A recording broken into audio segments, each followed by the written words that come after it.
huge millionaire finds Surrogate, is a virgin, and makes a life-changing decision instantly. When billionaire Nathaniel Bruce learned his chosen surrogate had never been touched by a man, the revelation didn't just stop his heart. It changed his soul forever. What would you do if you discovered someone was willing to sacrifice their most precious gift just to survive? Before we get deep into the story, please let me know in the comments where you're watching from. Hit subscribe if you're hooked in and ready to enjoy this story. Because tomorrow, I have another beautiful story to share with you, and I don't want you to miss it for anything. Now, let's get into the story. The marble floors of Bruce Industries' executive building gleamed under the afternoon sun, streaming through floor-to-ceiling windows. Every surface in the 42nd floor conference room spoke of wealth, so vast it had become sterile. Crystal water glasses that had never known a fingerprint, leather chairs worth more than most people's cars, and a view of downtown Manhattan that stretched endlessly toward the Hudson River. Nathaniel Bruce stood with his back to the room, his 6'4" frame filling out a charcoal suit that cost more than some people made in 3 months. His dark hair was perfectly styled, his broad shoulders rigid with the weight of a decision that had consumed him for the past year. At 38, he had everything money could buy, everything except the one thing his billions couldn't purchase. An heir. She should be here any moment, his mother, Victoria Bruce, said from her position at the mahogany conference table. At 72, she remained elegant in her navy Chanel suit, her silver hair styled in a classic chignon, pearls adorning her neck like armor against sentiment. The agency assured me she meets all our requirements. Nathaniel turned from the window, his steel-gray eyes reflecting none of the turmoil churning beneath his composed exterior. Requirements, he repeated, the word tasting bitter on his tongue. As if we're hiring for a position rather than asking someone to carry my child. That's exactly what we're doing, Victoria replied crisply, adjusting the stack of legal documents before her. This is a business arrangement, Nathaniel. Nothing more. The sooner you understand that, the better. But understanding and accepting were two different things. Nathaniel had built his empire on cold calculation, on viewing every human interaction through the lens of profit and loss. Yet something about this felt different. Perhaps it was the desperation that had driven him to this point. 3 failed marriages, each woman more interested in his bank account than building a family. Perhaps it was the ticking clock of his own mortality, the realization that for all his success, he would leave behind nothing but corporate structures and financial statements. A soft knock interrupted his thoughts. "Come in," he called. The door opened, and Nathaniel's breath caught in his throat. She was nothing like what he'd expected. Deborah Williams moved into the room with a grace that seemed to defy her circumstances. 24 years old according to her file, she stood about 5'6" with rich brown skin that seemed to glow despite the obvious exhaustion in her dark eyes. Her long hair was braided simply down her back, and she wore a purple blazer that had clearly been borrowed or bought secondhand. The sleeves slightly too long, the fabric worn at the edges. But it was her dignity that struck him most. Despite the nervous way her fingers twisted together, despite the careful way she moved as if afraid to disturb the expensive air around her, she held her head high. There was intelligence in her eyes, a quiet strength that no amount of desperation could fully diminish. "Ms. Williams," Victoria said, rising with the practiced smile she'd perfected in decades of charity galas and board meetings. "Please have a seat." Deborah nodded, her voice soft but clear. "Thank you, Mrs. Bruce." She glanced at Nathaniel, and for a moment their eyes met. He saw something flicker there, not the calculating look he was used to from women, but something raw. Vulnerability mixed with determination. "Mr. Bruce," she said, extending her hand. When their fingers touched, Nathaniel felt an unexpected jolt. Her hand was soft but calloused, the hands of someone who worked, who struggled, who knew the value of every dollar she'd never had. "Ms. Williams, please sit." She took the chair across from them, her posture straight despite the way her hands trembled slightly as she folded them in her lap. Nathaniel found himself studying her face, searching for signs of the artifice he'd grown accustomed to. Instead, he saw only honesty, and a bone-deep weariness that spoke of battles fought long before she'd entered this room. "I trust the agency explained the arrangement," Victoria began, her tone businesslike. "Mr. Bruce requires a gestational surrogate. The compensation is substantial, $500,000, plus all medical expenses and living allowances during the pregnancy." Deborah's eyes widened slightly at the figure, and Nathaniel saw her swallow hard. "Yes, ma'am. They explained everything." "Good. Now, we do have some additional questions beyond what the agency covered." Victoria consulted her notes. "Your medical history shows you're in excellent health. No history of substance abuse, no genetic markers for hereditary diseases. Your psychological evaluation came back favorable." "The agency was very thorough," Deborah said quietly. Nathaniel found himself leaning forward. "Ms. Williams, may I ask what brings you to this decision? Surrogacy is. It's not something most young women consider lightly." For the first time, her composure cracked slightly. He saw her jaw tighten, saw the way her fingers pressed together until her knuckles paled. "My mother," she said finally. "She has stage 4 pancreatic cancer. The treatments, insurance doesn't cover everything. The experimental therapy that might give her a chance costs more than I could make in 10 years. The honesty of her answer hit Nathaniel like a physical blow. No mention of wanting money for luxuries, no grand plans for the compensation. Just a daughter trying to save her mother's life. "I'm sorry," he said, and meant it. "That must be incredibly difficult." Deborah looked up at him, and he saw surprise in her eyes, as if kindness from a billionaire was unexpected. "She's all I have," she said simply. "I'll do whatever it takes." Victoria cleared her throat, clearly uncomfortable with the emotional turn. "Yes, well, we're sorry for your circumstances. Now, regarding the legal aspects." "Wait," Nathaniel said, holding up a hand. Something was nagging at him, a detail from her file that hadn't quite made sense. "Ms. Williams, your medical records show you've never been pregnant before." "That's correct. But," he hesitated, unsure why this felt important. "Have you ever, forgive me if this is too personal, but have you consulted with a doctor about your ability to conceive?" A flush crept up Deborah's neck. The agency required a complete fertility workup. Everything came back normal. Victoria was shuffling through the medical reports. "Yes, here it is. Excellent reproductive health, no complications expected." She paused, reading more carefully. Although what?" Nathaniel asked. His mother's eyebrows rose. "Well, this is unusual. According to the examining physician's notes, Ms. Williams has never been sexually active." The words hung in the air like a bomb that hadn't yet exploded. Deborah's face flushed deeper, but she lifted her chin. "Is that a problem?" Nathaniel felt the world tilt around him. Never been sexually active. 24 years old, and she was... "You're a virgin," he said quietly. It wasn't a question, and she didn't treat it like one. "Yes." The single word contained no shame, no apology. Just a fact stated with the same dignity she'd shown since walking into the room. Victoria was staring at the medical report, as if it might change upon closer inspection.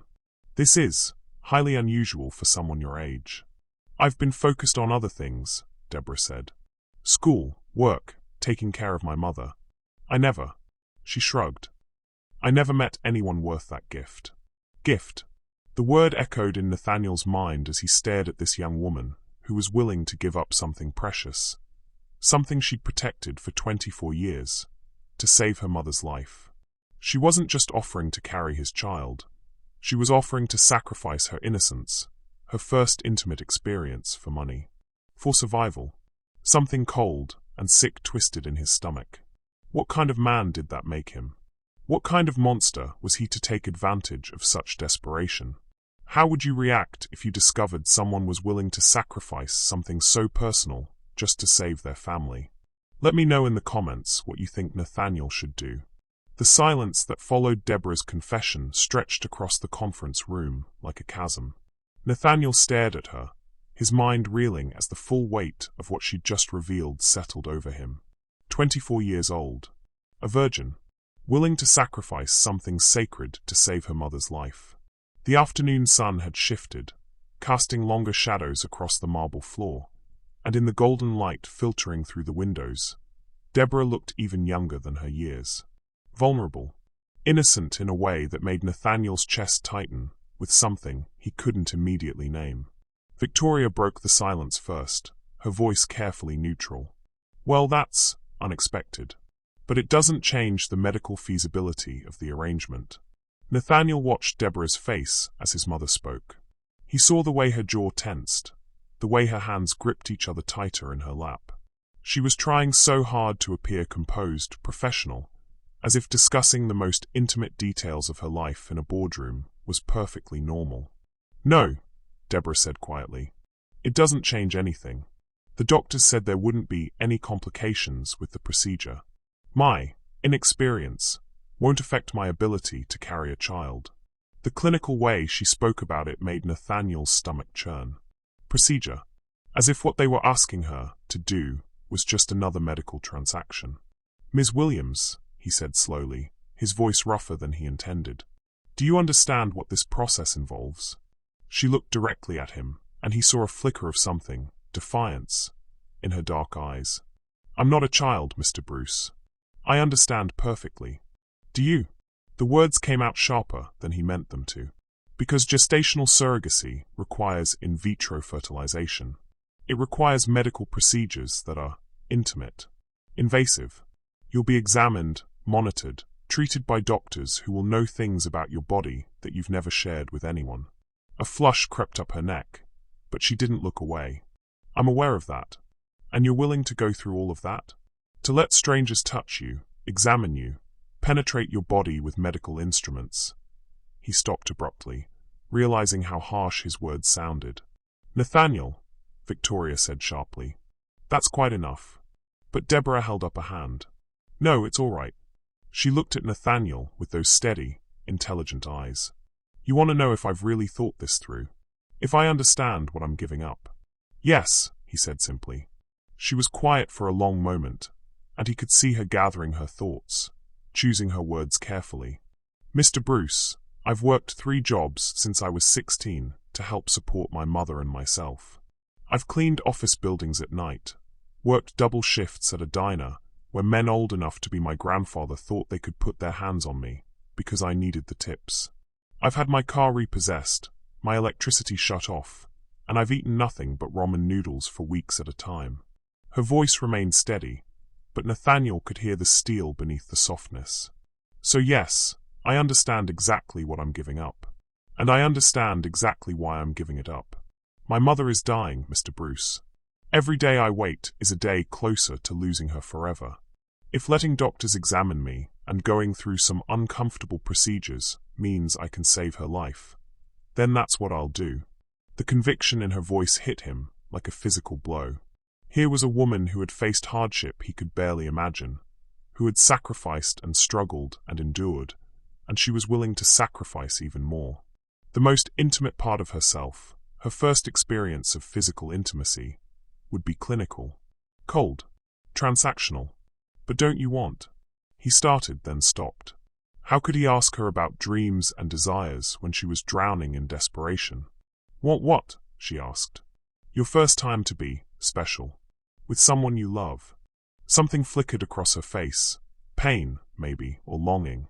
Mr. Bruce, when you grow up the way I did, you learn that wanting things and getting them are 2 very different things. I wanted to go to college. I wanted my mother to stay healthy. I wanted a lot of things that life didn't give me. So you learn to want what you can actually have. The matter-of-fact way she spoke about letting go of dreams made Nathaniel's chest ache. He thought about his own life, about having everything he'd ever wanted handed to him, about never having to choose between love and survival. Victoria cleared her throat. Well, now that we've established that Ms. Williams understands the process, perhaps we can move forward with the legal documentation. Actually, Nathaniel said, his voice cutting through the air like a blade, I think we need to discuss the timeline. Deborah straightened. The agency said you wanted to begin the process as soon as possible. That's right. Nathaniel stood abruptly, moving to the window again. The city sprawled below him, millions of people living their lives, struggling with their own battles. How many of them had ever faced the choice Deborah was facing? How quickly do you need the money? The question was blunt, but he needed to know. Needed to understand just how desperate her situation was. The treatment my mother needs. They want to start next month. I need to make the first payment within 2 weeks, or they'll give her spot to someone else. 2 weeks. Nathaniel closed his eyes, feeling the weight of her timeline pressing against his conscience. 2 weeks to save her mother's life, and she was sitting in his conference room, prepared to give up something precious to make it happen. And how much do you need for the first payment? $50,000. 50,000. Less than he spent on wine in a month. Less than he'd paid for the watch on his wrist. For her, it was the difference between her mother living and dying. "Ms. Williams," he said, turning back to face her, "can you excuse us for a moment? I need to speak with my mother privately." Confusion flickered across her face, but she nodded. "Of course. Should I wait outside?" "Please. We'll just be a few minutes." After Deborah left, closing the door softly behind her, Victoria immediately rounded on her son. "What are you doing, Nathaniel?" He was pacing now, his usual composure cracking. "Did you see her face, Mother? Did you hear what she said? I heard a young woman who is willing to fulfill a contract we're offering her. Frankly, I'm not sure why her personal experience matters. It matters because she's a human being, not a piece of equipment." The words exploded out of him with more force than he'd intended. "She's 24 years old, and she's never been with a man because she's been too busy working herself to death to take care of her dying mother. And now she's sitting out there, prepared to let doctors, to undergo medical procedures that will be her first and only intimate experience, all so she can save the woman who raised her." Victoria studied her son with sharp eyes. "You're getting emotional about this." "Damn right I'm getting emotional." Nathaniel slammed his hand against the window, the sound sharp in the quiet room. "Do you know what kind of man it makes me if I go through with this? What kind of monster takes advantage of someone's desperation like this? You're not taking advantage of anything. You're offering her a fair contract for services rendered." "Services rendered?" He whirled to face her. "Mother, we're talking about a woman's body. Her first intimate experience. Her innocence. And you want to reduce it to services rendered?" Victoria's expression softened slightly. "Nathaniel, I understand your concerns, but—" "No, you don't." He was quiet now, but there was steel in his voice. "You don't understand at all. Because if you did, you wouldn't be sitting there talking about contracts and procedures while that woman is out there, scared and desperate and willing to sacrifice everything for love." The word hung between them. Love. That's what this was really about. Deborah's love for her mother, so fierce and complete that she would give up her dreams, her innocence, her future, to save the woman who raised her. And what was he offering in return? Cold clinical procedures. A transaction that would reduce the most intimate moments of her life to medical necessity. What would you sacrifice for the person you love most? Let me know in the comments if you think love should have limits. Nathaniel moved to his desk, pulling out his personal checkbook. His hands were steady as he wrote, though his heart was hammering against his ribs. "What are you doing?" Victoria asked. "What I should have done the moment I learned the truth about her." He tore the check free, staring at it for a moment before folding it carefully. "I'm making a life-changing decision. Nathaniel, think about what you're doing. You've wanted an heir for years. This is your best option." "My best option?" He looked at his mother with something approaching pity. "Mother, my best option isn't to exploit a desperate woman's circumstances. My best option is to be the kind of man who protects people like Deborah, not the kind who uses them." He moved toward the door, then paused. "Do you know what I realized while she was sitting there, talking about giving up her dreams? I realized that I've spent my entire life taking things from people. Taking their companies, their resources, their time. I've built an empire on taking. But I've never once asked myself what I could give. You give plenty. Your charitable foundation. Writing checks isn't giving, Mother. Not really. It's just moving money around." He looked back at her. Real giving requires sacrifice. It requires putting someone else's needs before your own wants. And you think that's what this is? I think this is the first real choice I've ever made in my life. He opened the door to find Deborah sitting in the hallway, her hands folded in her lap, her posture straight despite the exhaustion he could see in the set of her shoulders. She looked up when he appeared, and he saw hope and fear warring in her eyes. "Ms. Williams, could you come back in, please?" She followed him into the conference room, her movements careful and controlled. Victoria was still seated at the table, her expression unreadable. "Please sit," Nathaniel said. Deborah took her seat, and he could see her trying to read his face, trying to understand what had happened during their private conversation. "Ms. Williams," he began, then stopped. "How did you tell someone that their willingness to sacrifice everything had fundamentally changed your understanding of yourself? Is there a problem with the arrangement?" she asked quietly. "Yes," he said simply. "There is." He saw her face go pale, saw her hands grip each other tighter. "I see. I'm sorry if I said something wrong. I know my situation is unusual, but I promise you, I'm committed to fulfilling the contract. I won't back out or change my mind." The desperation in her voice was like a knife to his chest. She thought he was rejecting her, abandoning her when she needed help most. "Deborah," he said, using her first name for the first time, "you didn't say anything wrong. In fact, you said everything right. You showed me exactly what kind of person you are, and exactly what kind of person I've been." Confusion flickered across her face. "I don't understand." Nathaniel pulled the folded check from his pocket, holding it carefully. "You came here today prepared to sacrifice something precious to save your mother's life. You were willing to give up your first intimate experience, to undergo medical procedures that would forever change how you experience physical intimacy, all for love." "Yes," she said simply. "And I was prepared to let you do it. I was prepared to take advantage of your desperation, to use your love for your mother as leverage to get what I wanted." He shook his head. "That makes me the worst kind of man, Deborah. The kind who profits from other people's pain. Mr. Bruce, I don't understand what you're saying." He held out the check. "I'm saying that your mother is going to get her treatment, but not because you sacrificed yourself for it. She's going to get it because sometimes, when you show someone what real love looks like, it changes them." Deborah stared at the check, but didn't take it. "What is this?" "It's a check for $200,000. More than enough to cover your mother's entire treatment, not just the first payment." The color drained completely from her face. I can't accept this. We haven't signed the contract. I haven't done anything to earn it." "You don't have to earn it, Deborah. It's not payment for services. It's not a loan. It's a gift." "I don't understand." Her voice was barely a whisper. "Why would you give me this?"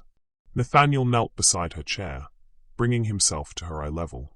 When he spoke, his voice was gentle but firm. "Because you showed me something today that I'd forgotten existed. You showed me what it looks like when someone loves so completely, so selflessly, that they'll sacrifice everything for another person. And you made me realize that I've never loved anyone or anything that much in my entire life." Tears were starting to form in her eyes. "But the surrogacy? There will be no surrogacy, Deborah. At least, not with you. I won't be party to exploiting your circumstances or asking you to sacrifice your innocence for money. What you have, your first experience of intimacy, that should be yours to give to someone you choose, someone you love, when you're ready. Not to a medical procedure performed for a stranger's benefit." The tears spilled over now, tracking down her cheeks. "I don't know what to say. Say you'll take the money and save your mother. Say you'll go back to school if that's what you want. Say you'll keep your dreams instead of selling them." She looked down at the check, her hands shaking. "This is really happening? You're really giving me this? I'm really giving you this? But why? Why would you do this for a stranger?" Nathaniel was quiet for a moment, searching for the right words. "Because meeting you made me realize that I've spent my whole life accumulating wealth and power, but I've never once used either to protect someone who needed protecting. I've never put someone else's needs before my own wants. And because..." He paused, surprised by the emotion in his own voice. "Because someone who loves the way you love deserves to be protected, not exploited." Deborah reached for the check with trembling fingers. When she spoke, her voice was thick with tears. Thank you. I don't know how to thank you enough. You don't need to thank me, Deborah.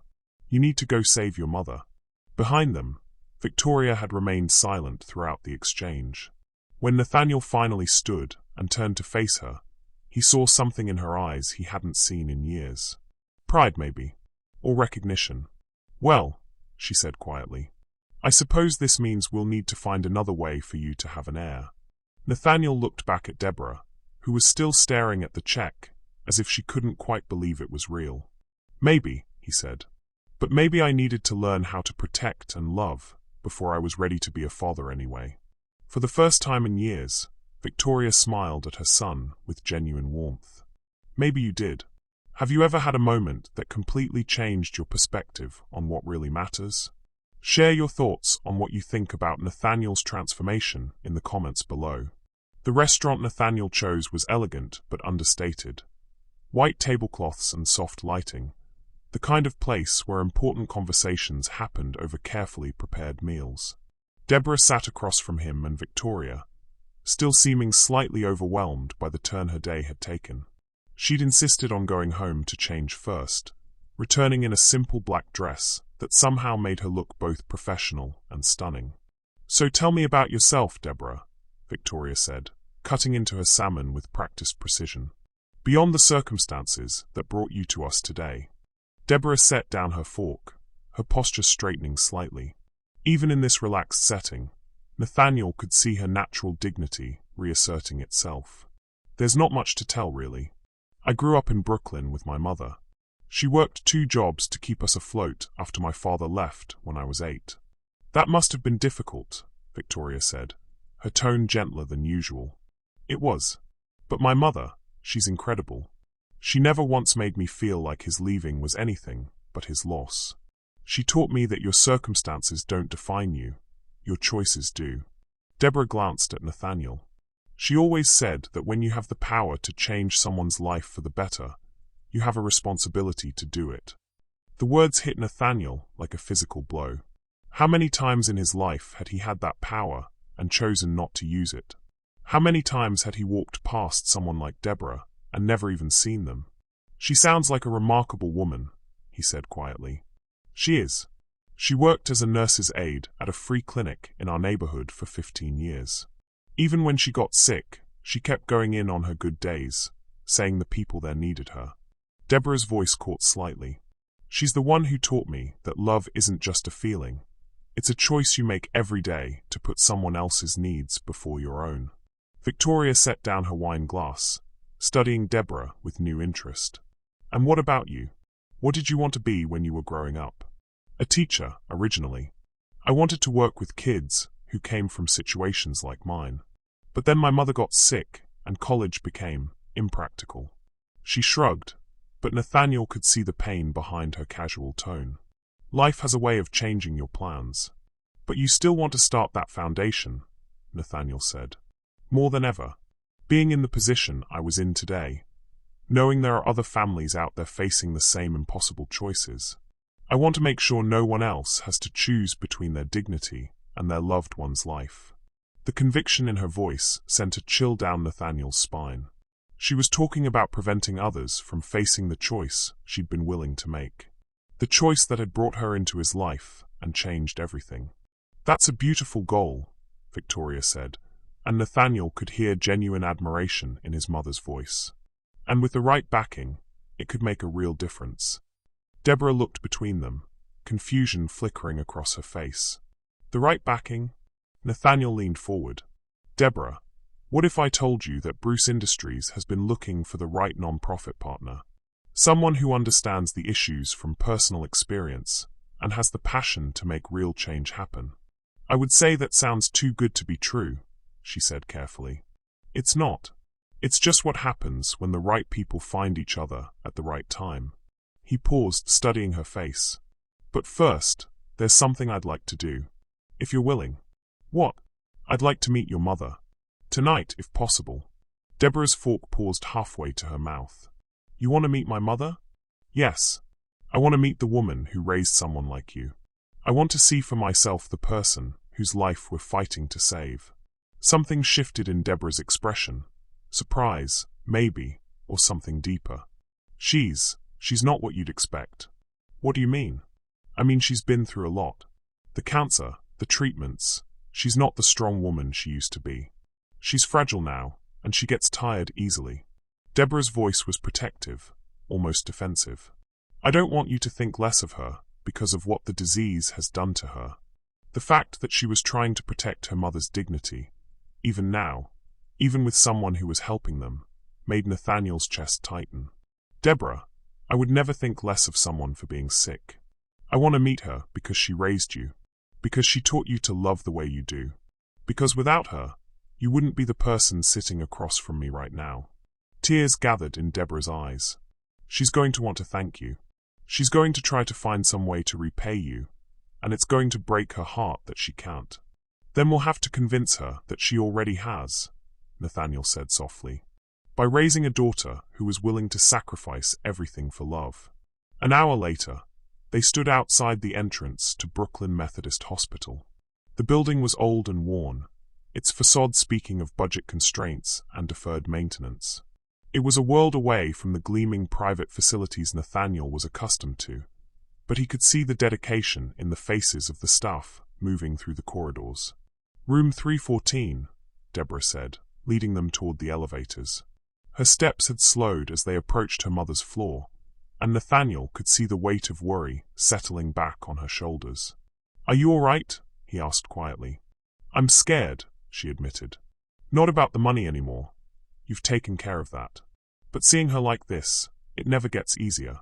The elevator doors opened onto a corridor that smelled of disinfectant and hope. They walked slowly toward room 314, Deborah's pace growing more hesitant with each step.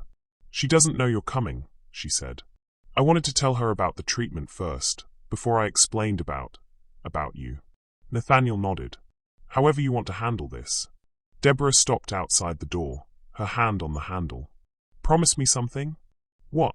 Promise me you'll see her. Really see her. Not just a sick woman, but the person she is. The person she's always been. I promise. Deborah pushed open the door, and they stepped into a small, cramped room dominated by a hospital bed and various medical equipment. The woman lying in the bed was clearly Deborah's mother. The same bone structure, the same intelligent eyes, but the cancer had taken its toll. She was thin, almost fragile-looking, her dark skin ashen with exhaustion. But when she saw Deborah, her whole face lit up. Baby girl, she said, her voice weak but warm. I wasn't expecting you tonight. I have news, Mama, Deborah said, moving to her mother's bedside and taking her hand. Good news. Oh. The older woman's eyes moved to Nathaniel and Victoria, taking in their expensive clothes and formal bearing. And who are your friends? Mama, this is Nathaniel Bruce and his mother, Victoria. Mr. Bruce he's going to help us. Understanding flickered in the woman's eyes, followed quickly by something that looked like pain. Help us how, baby? Deborah squeezed her mother's hand. The treatment, Mama. The experimental therapy. We can afford it now. All of it. The woman, Nathaniel realized he didn't even know her name, looked between Deborah and him with growing alarm. Deborah Williams, what did you do? Nothing, Mama. I promise. Mr. Bruce offered me a job. A good job, with a signing bonus that covers everything we need. A job. The woman's eyes were sharp despite her illness, and Nathaniel could see her calculating, trying to understand how a job could solve their financial crisis so quickly. What kind of job? Personal assistant, Deborah said quickly. At his company. The woman looked directly at Nathaniel, and he felt the full weight of a mother's protective instincts. Mr. Bruce, might I have a word with you privately? Mama, Deborah started. It's all right, Nathaniel said. Of course, Mrs. Williams. Grace Williams. She gestured weakly toward the small chairs by the window. Please. Nathaniel approached the bed while Deborah and Victoria moved to the far side of the room, speaking in low voices. Grace Williams studied his face with eyes that missed nothing. Mr. Bruce, she said quietly, I may be sick, but I'm not stupid. Men like you don't just hand out jobs with signing bonuses big enough to pay for experimental cancer treatments. What did you ask my daughter to do? The directness of the question caught him off guard. Here was a woman facing death, weak and exhausted, and her first concern was protecting her daughter. Mrs. Williams, I understand your concern. Do you? Do you understand what it's like to watch your child sacrifice everything for you? Do you understand what it's like to lie in this bed, knowing that your daughter is out there, desperate enough to do things she shouldn't have to do, just to keep you alive? The pain in her voice was raw, overwhelming. This wasn't just about illness. This was about a mother's guilt at being the cause of her daughter's suffering. I do understand, Nathaniel said softly. More than you might think. Then tell me the truth. What did you want from her originally? Nathaniel was quiet for a long moment, looking into the eyes of a woman who had raised someone extraordinary and was now watching that daughter sacrifice everything for love. I wanted her to be a surrogate, he said simply. To carry my child. Grace closed her eyes, her face crumpling with something that looked like relief and heartbreak combined. And now I want to give her a chance to save you and build the life she deserves, without sacrificing anything she shouldn't have to sacrifice. Why? The word was barely a whisper. Nathaniel looked across the room at Deborah, who was watching them with barely contained anxiety. Because she showed me what real love looks like. Because she was willing to give up something precious to save your life. And that kind of love, that kind of selflessness, it deserves to be protected, not exploited. Grace was quiet for a long moment, studying his face. You care about her. It wasn't a question, and he didn't treat it like one. Yes, I do. She's special, my Deborah. She always has been. Even as a little girl, she was the one taking care of everyone else. Bringing home stray cats, sharing her lunch with kids who forgot theirs, standing up to bullies twice her size. Grace's voice was growing stronger, warmed by the love she felt for her daughter. But she's never learned to let anyone take care of her. Maybe it's time she learned. Grace smiled then, the first real smile he'd seen from her. Maybe it is. And maybe you're the right person to teach her. Have you ever met someone who changed your entire perspective on what love really means? Share your story in the comments below. Before Nathaniel could respond, Deborah appeared at his side. Is everything okay? Grace reached for her daughter's hand, pulling her closer. Everything's perfect, baby girl. Mr. Bruce and I were just getting acquainted. And Deborah looked between them anxiously. And I think you made a very good choice, Grace said firmly. In more ways than one. Deborah's confusion was obvious, but before she could ask for clarification, Grace continued. Now, tell me about this treatment. When can we start? For the next hour, they talked about medical procedures and treatment timelines, about hope and possibilities. Nathaniel found himself watching the interaction between mother and daughter, seeing the deep bond that connected them, the way they communicated with glances and gestures as much as words. This was what family looked like. This was what love looked like when it was real and tested and proven strong enough to survive anything. When visiting hours ended, they stood to leave. Grace caught Nathaniel's hand as he moved to say goodbye. Mr. Bruce, she said quietly, thank you. Not just for the money, though that means everything, but for seeing her, for really seeing who she is. Thank you for raising her to be who she is, he replied. As they walked back to the elevator, Deborah was unusually quiet. Finally, as the doors closed, she turned to him. What did she say to you? When you were talking privately? Nathaniel considered his answer carefully. She asked me what I wanted from you. She wanted to make sure I wasn't taking advantage of your desperation. And what did you tell her? The truth. That I wanted something from you originally, but that meeting you changed my mind. That now I just want to protect what you have instead of taking it away. Deborah was quiet for a moment. She likes you. How can you tell? Because she called you by your first name when we left. She only does that with people she trusts. The elevator opened onto the main floor, and they walked out into the cool evening air. The city stretched around them, millions of lights creating a tapestry of dreams and struggles and hopes. Nathaniel, Deborah said suddenly, stopping on the sidewalk. Yes. What happens now? I mean, I know I have the job, and my mother's going to be okay. But what happens between us? The question hung in the air between them, loaded with possibilities neither of them had fully acknowledged yet. "I don't know," he said honestly. "I've never been in this situation before." "What situation?" "Meeting someone who made me want to be a better man." The words slipped out before he could stop them, more honest than he'd intended to be. But looking at her face in the glow of the streetlights, seeing the way her eyes widened with surprise and something else, hope maybe, he realized he didn't want to take them back. "Nathaniel," she said softly, "I know it's complicated. I know we have a professional relationship now, and I don't want to make things uncomfortable for you. But I also can't pretend that what I feel for you is purely professional. What do you feel for me?" He stepped closer, close enough to see the flecks of gold in her dark eyes. "I feel like I've been sleepwalking through my life, and meeting you woke me up. I feel like you showed me what I was missing without even trying.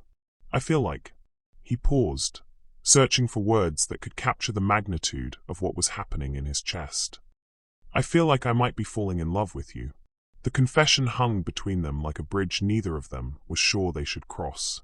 Deborah stared at him, her lips slightly parted, her breathing shallow. "This is crazy," she whispered. "Completely crazy," he agreed. "We just met today." "I know. You're my boss. I know that too.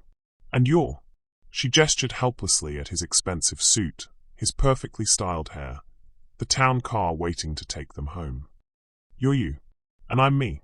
"Yes," he said simply. "You're you. And you're the most extraordinary person I've ever met." Before she could respond, before either of them could think too hard about what they were doing, he leaned down and kissed her. It was soft, tentative, a question rather than a demand. And when she kissed him back, when her hands came up to rest against his chest, and she rose on her toes to meet him, Nathaniel felt something slot into place in his chest. Something that had been missing his entire life, without him even knowing it. When they finally broke apart, both of them were breathing hard. "This changes everything," Deborah said. "Good," Nathaniel replied. "I want everything to change." 6 months later, the late autumn sun streamed through the floor-to-ceiling windows of Nathaniel's corner office, casting golden light across the mahogany desk where Deborah sat reviewing foundation proposals. Her hair was pulled back in a sleek bun, and she wore a navy blue dress that spoke of confidence and success. The transformation from the desperate young woman who had walked into this building 6 months ago was remarkable, but what struck Nathaniel most was that her essential goodness, the quality that had first captured his attention, remained unchanged. "The Patterson family's application is heartbreaking," she said, looking up from the stack of papers. "Their daughter needs a heart transplant, but their insurance won't cover the anti-rejection medications. It's exactly the kind of situation we created the foundation to address." Nathaniel smiled, watching her passion ignite as she spoke about their work. The Grace Williams Foundation, named for Deborah's mother, had officially launched 3 months ago, with Bruce Industries as its primary sponsor. In that short time, they'd already helped 17 families facing impossible medical costs, and Deborah had thrown herself into the work with the same fierce dedication she'd once reserved for survival. "Approve it," he said. "Whatever they need. It's $150,000 over the next 2 years." "Approve it," he repeated. "That's what the money is for." She shook her head, smiling. "You can't just say yes to every application because you like helping people. We need to be strategic, make sure we're maximizing our impact." "That's why I have you," he said, moving around the desk to stand behind her chair. "To make sure my good intentions translate into smart decisions." The past 6 months had been a careful dance between them. Professional during business hours, but staying late to talk about everything and nothing. Lunches that turned into long walks through Central Park. Coffee meetings that became dinners, and dinners that became something that felt suspiciously like dates. They'd been careful, both of them aware of the complexity of their situation. Deborah had insisted on proving herself professionally before allowing their personal relationship to develop, and Nathaniel had respected that boundary even when it nearly killed him to maintain it. But 3 weeks ago, when Grace had completed her final round of treatment and received the news that her cancer was in complete remission, Something had shifted between them. The crisis that had brought them together was over, replaced by something deeper and more sustainable. "Speaking of your mother," Nathaniel said, glancing at his watch, "shouldn't you be leaving soon? You're picking her up from physical therapy at 4. Deborah looked up at him, and he saw something in her eyes that made his heart skip. "Actually, I wanted to talk to you about that." "What about it?" "She's moving in with me next week. Into the new apartment." The company had helped Deborah find a beautiful 2-bedroom apartment on the Upper West Side, close enough to the office for an easy commute, but with space for Grace to stay during her recovery. It was a far cry from the cramped Queens apartment where Deborah had been living, and she'd initially resisted the upgrade until Nathaniel pointed out that her mother would be more comfortable in a space designed for long-term recovery. "That's wonderful," he said. "How is she feeling about the move?" "Excited. Nervous. Grateful." Deborah turned in her chair to face him fully. "But mostly, she's been asking me when I'm going to stop being stubborn about you."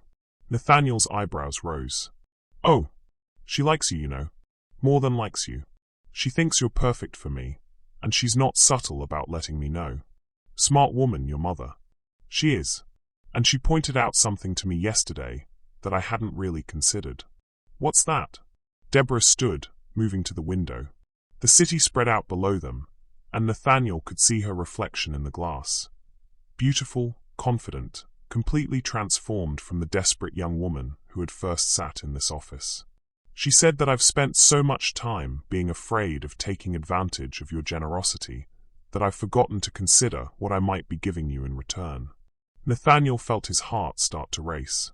"Deborah, let me finish," she said, holding up a hand. "She reminded me that love isn't just about what you're willing to sacrifice for someone. It's also about what you're willing to accept from them. And I've been so focused on proving I could make it on my own that I haven't let myself think about what we could build together." She turned to face him, and the vulnerability in her eyes took his breath away. "I've been thinking about what you said that night outside the hospital. About falling in love with me. I meant every word. I know you did. And I should have told you then that I was falling in love with you too." The words hit him like a physical blow. "Deborah, I was scared," she continued, her voice growing stronger. "Scared that my feelings weren't real, that they were just gratitude dressed up as something else. Scared that I wasn't good enough for your world. Scared that if I let myself love you and it didn't work out, I'd lose not just you, but everything you'd given my mother and me. And now I know that what I feel for you has nothing to do with gratitude and everything to do with the man you are. The man who saw a desperate woman and chose to protect her instead of using her. The man who meets my mother for breakfast every Saturday morning because he knows she gets lonely during the week. The man who created a foundation to make sure no other family has to face the choice we did." She stepped closer, and he could see tears gathering in her eyes. "The man who made me believe that I deserved to be loved not for what I could give, but for who I am. You do deserve that," he said softly. "You deserve everything." "So do you," she said, reaching up to cup his face in her hands. "You deserve to be loved not for what you can provide, but for the good man you've always been underneath all that armor." Before he could respond, she kissed him. Not the tentative, questioning kiss they'd shared outside the hospital, but something deeper, more certain. A claim and a promise, and a beginning all rolled into one. When they finally broke apart, both of them were breathing hard. "I love you," she said simply. "Not your money, not your generosity, not what you've done for my family. I love you. The man who reads poetry when he thinks no one is looking. The man who knows the names of every security guard in this building. The man who cried when my mother called him son for the first time. I love you too," he said, his voice rough with emotion. "I love your strength, your compassion, your refusal to compromise your principles no matter what. I love that you make me want to be worthy of you every single day. You already are worthy," she said. "You always were. You just needed someone to show you." He kissed her again, deeper this time, and felt something settle in his chest. The restless searching that had driven him for years was finally quiet, replaced by a sense of coming home he'd never experienced before. "Marry me," he said against her lips. She pulled back, her eyes wide. "What? Marry me?" he repeated, more certain than he'd ever been of anything in his life. "I know it's fast, I know it's crazy, but I don't want to waste another minute pretending this is anything other than what it is. I want to build a life with you, Deborah. I want to grow old with you. I want to raise children who have your heart and your strength. I want to wake up every morning knowing that the most extraordinary woman in the world chose to love me back." Tears were streaming down her face now, but she was smiling. "Are you sure? Really sure? Because once you marry me, you're stuck with my mother calling you at 6 a.m. to discuss her garden, and my tendency to bring home every stray case that crosses our foundation's desk, and my complete inability to understand why anyone needs more than 3 pairs of shoes." "I'm counting on all of that," he said, laughing. "Especially the shoe thing. Do you have any idea how much closet space that's going to save us?" "Us," she repeated, as if testing the word. "I like the sound of that. Is that a yes?" "That's a yes," she said, launching herself into his arms. "That's a definite, absolute, no takebacks yes." He spun her around, both of them laughing like children, and when he set her down, she was glowing with happiness. "Although," she said, suddenly looking serious, "I have one condition. Anything. The wedding has to be small. Really small. Just family and close friends. I don't want some society spectacle that's more about showing off than celebrating love." "Done. What else?" "And we're not doing a prenup." That surprised him. "Deborah, that's not necessary. I trust you completely. I know you do. But I don't want there to be any question, ever, about why I married you. I want everyone to know that I chose you not for what you could give me, but for who you are. And I want you to know that when I say for richer or poorer, I mean it." The absolute conviction in her voice took his breath away. Here was a woman who had nothing when they met, and now that she had the security of a good job and a bright future, she was willing to tie her fate to his without any legal protection. "You're extraordinary," he said softly. "No," she said, smiling. "I'm just a woman who learned what real love looks like. And I learned it from you." 1 year later, the small garden behind Grace Williams' new house in Westchester was decorated with white roses and fairy lights. About 30 people sat in folding chairs, watching as Deborah walked down the makeshift aisle toward Nathaniel, who was waiting under an arch of flowers that Grace had insisted on growing herself. She was radiant in a simple white dress, her hair loose around her shoulders, carrying a bouquet of the roses from her mother's garden. But it wasn't her beauty that made Nathaniel's breath catch. It was the absolute joy on her face, the way she looked at him as if he was her entire world. When she reached him, he took her hands, marveling at how perfectly they fit together. "Dearly beloved," the minister began, but Nathaniel barely heard the words. He was too busy memorizing this moment. The way the late afternoon sun caught the gold in Deborah's eyes, the way she bit her lip to keep from crying, the way Grace beamed at them from the front row. "The couple has written their own vows," the minister announced. Nathaniel cleared his throat, suddenly nervous despite having practiced these words 100 times. "Deborah," he began, "a year and a half ago, I thought I knew what I wanted from life. I thought success was measured in dollars and achievements, and things I could accumulate. Then you walked into my office, willing to sacrifice everything for love, and you showed me what real wealth looks like." He squeezed her hands, drawing strength from her steady gaze. "Real wealth is having someone who believes in you when you don't believe in yourself. Real wealth is building something together that's bigger than either of you could create alone. Real wealth is knowing that no matter what happens, you'll face it together." His voice grew stronger as he continued. "You didn't just save your mother's life, Deborah. You saved mine too. You showed me that the best version of myself was still possible, and you loved me into becoming him. So I promise you today that I will spend every day of our marriage trying to be worthy of the love you've given me. I promise to protect your dreams the way you've protected mine. And I promise to love you not just for who you are, but for who you inspire me to be." Deborah was crying openly now, but her smile was radiant. When it was her turn, her voice was clear and strong. "Nathaniel," she said, "when I was growing up, my mother used to tell me that there are 2 kinds of people in the world. those who see problems and those who see possibilities. You taught me that the best people are those who see problems and turn them into possibilities for everyone. She paused, gathering her thoughts. You could have taken advantage of my desperation. Instead, you chose to be the answer to my prayers. You could have seen my inexperience as a liability. Instead, you saw it as potential. You could have treated our foundation as a charitable tax write-off. Instead, you've made it your passion. Her voice grew softer, more intimate. But most importantly, you could have seen me as someone to be rescued. Instead, you saw me as someone worth believing in. You gave me the chance to save myself, and then you loved me for the woman I chose to become. She lifted his hands to her lips, pressing a soft kiss to his knuckles. So I promise you today that I will never stop fighting to deserve the faith you've placed in me. I promise to challenge you to be your best self, the way you've challenged me.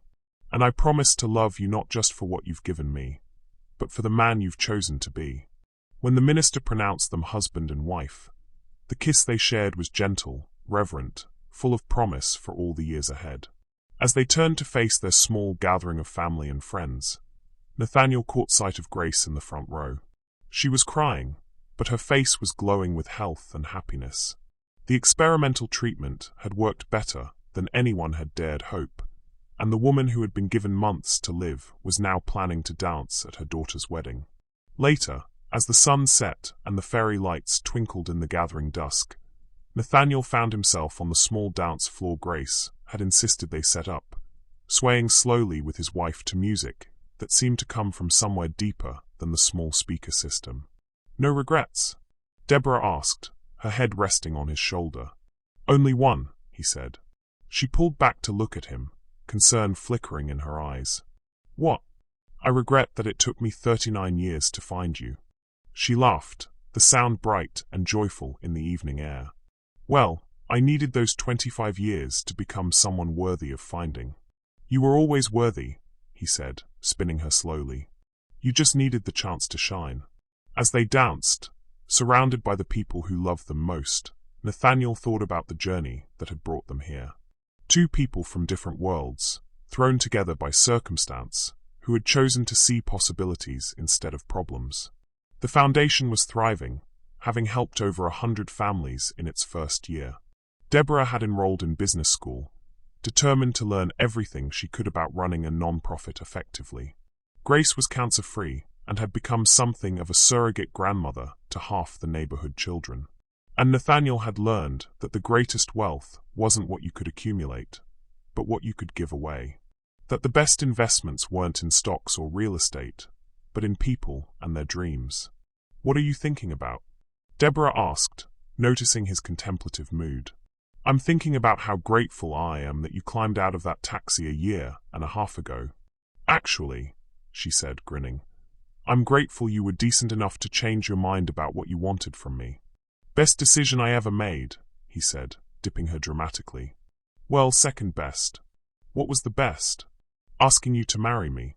As the evening wound down and their guests began to head home, Nathaniel and Deborah found themselves alone in the garden with Grace, who was collecting the centerpieces she'd made from her roses. Thank you, Mama, Deborah said, hugging her mother tightly. For everything. For raising me to recognize love when I found it. For teaching me that I deserved to be happy. For showing me what strength really looks like.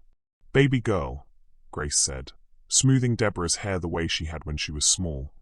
You gave me the greatest gift a mother can receive. You let me live to see you happy. You let me dance at your wedding. You let me meet the man who loves you the way you deserve to be loved. She turned to Nathaniel, and he saw tears in her eyes. And you, son, because that's what you are now, you know that, right? You gave me my daughter's happiness. There's no greater gift you could have given me. As they said their goodbyes and prepared to leave for their honeymoon, a simple week in a cabin upstate, because Deborah had insisted she wanted to spend their first days as husband and wife somewhere quiet, where they could just be together, Nathaniel felt a sense of completion he'd never experienced before. He'd started this journey wanting an heir, someone to carry on his name and inherit his wealth. Instead, he'd found something infinitely more valuable. A partner who made him want to be worthy of the love she offered, a purpose that extended beyond his own desires, and a family built not on blood or obligation, but on choice and commitment. What would change in your life if you started seeing people as possibilities instead of problems? Share your thoughts in the comments about how love has transformed your own perspective. Standing in Grace's garden, his wife's hand in his, surrounded by the scent of roses and the promise of tomorrow, Nathaniel Bruce finally understood what it meant to be truly wealthy. It had nothing to do with money. It had everything to do with love. Sometimes the most life-changing moments come disguised as the worst days of our lives. Nathaniel thought he was looking for a business transaction, but found the love of his life instead. Deborah thought she was sacrificing her future, but discovered she was building it. What started as desperation became transformation, proving that when we choose love over fear, compassion over exploitation, everyone wins. Thank you for watching this story to the end. If you enjoyed this story, you will surely love the next one. It's as crazier and more intriguing as you can ever imagine. So do check it out.